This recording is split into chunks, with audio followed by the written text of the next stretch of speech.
If you are looking to bypass the tension in the shoulders and the neck for overhead work, this is one of my favorite tools to use. You'll need a chair or a yoga block. You can even use a countertop. I'm going to take one arm bent up to 90 and use the opposite hand to help it rotate out. The pinky finger goes to the edge of the skull by the temple, and you're keeping the rib cage lifted up so that the movement goes into the shoulder joint. Lean your body sideways to rotate the arm. You can use the other hand to help or to support you, and then lower the armpit towards the floor.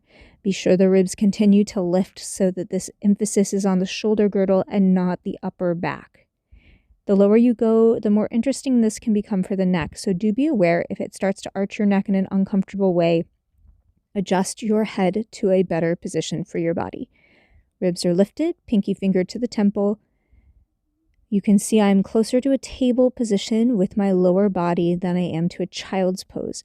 This just gives me a little bit more stretch. Usually people have about 3 to 5 rotations in them before they reach their maximum range, or they can no longer keep their ribs rounded up. So be aware of that and find a happy place for you.